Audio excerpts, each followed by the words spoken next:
Bismillahirrahmanirrahim. Assalamualaikum warahmatullahi wabarakatuh. InsyaAllah pada Carnival of Research and Innovation Virtual International Edition CRI 2021, kami akan bicarakan tentang prototype iKiamat, iaitu inovasi terminologi kiamat dalam Al-Quran. Kiamat merupakan salah satu daripada rukun iman yang 6, iaitu percaya kepada hari kiamat. Dalam Al-Quran, ayat-ayat tentang kiamat telah membawa kepada satu elemen utama, iaitu al-wa'adu, yang bermaksud peringatan kepada semua manusia. Dalam menerobos kefahaman setiap ayat-ayat berkaitan kiamat dalam Quran, kajian lepas telah menunjukkan pendekatan terminologi yang banyak digunakan secara umum dalam menjelaskan ayat-ayat berkaitan kiamat. Walau bagaimanapun, pendekatan yang digunakan ini masih lagi tidak digunakan sepenuhnya bagi mendapatkan gambaran yang lebih jelas tentang kronologi kiamat yang sebenarnya. Justru itu, pendekatan yang lebih menyeluruh melalui variasi terminologi kiamat ini dilaksanakan bagi memastikan kefahaman yang menyeluruh tentang kiamat kepada golongan sasaran menerusi aplikasi yang sesuai.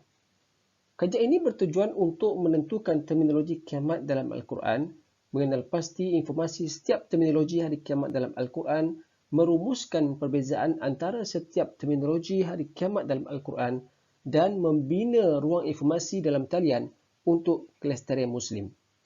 Data diperolehi menerusi analisis dokumen, iaitu Al-Quran, berdasarkan kajian kualitatif. Hasilnya, satu aplikasi dihasilkan berdasarkan terminologi kiamat yang akan meningkatkan kefahaman tentang hari kiamat kepada golongan sasaran.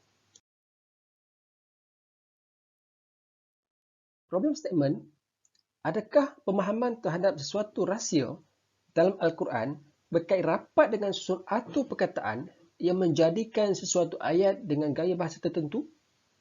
Adakah variasi terminologi dalam Al-Quran memberi gambaran kekayaan kosakata dalam membentuk sesuatu ayat melalui surah-surah yang berbeza? Dan bagaimanakah pendekatan linguistik dalam kajian teks Al-Quran adalah penting untuk diterokai? Dan bagaimanakah pendekatan kiamat dalam Al-Quran didatangkan dalam pelbagai variasi berbeza? Product description. Aplikasi iKiamat ini dihasilkan berdasarkan 3 peringkat utama, iaitu peringkat pengumpulan data, peringkat kesahihan dan kebolehpercayaan data melalui metodologi analisis dan triangulasi, dan peringkat ketiga melalui pembangunan iKiamat sehingga menghasilkan satu bentuk website dan aplikasi yang boleh diakses oleh semua lapisan masyarakat. Novelty produk ini, iaitu prototipe ini akan memberi sumbangan dalam proses PDP Bahasa Arab, khususnya subjek balaghah.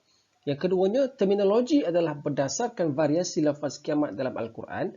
Yang ketiga, terminologi ini juga adalah berdasarkan sorotan literatur secara sistematik selama 30 tahun daripada tahun 1988 hingga 2018. Advantages. Pertama, menghimpunkan sejumlah terminologi hari kiamat dalam Al-Quran berdasarkan variasi yang berbeza. Yang kedua, paparan dalam bentuk grafik dan penerangan yang mudah serta ringkas. Dan yang ketiga, berfungsi memperkayakan kosakata melalui tadabbur ayat Al-Quran. Prospek komersial apps iKiamat ini iaitu kepada mereka yang berada di institut pendidikan tinggi, mereka yang berada di sekolah dan masyarakat awam yang merujuk kepada tadabbur center. Publication.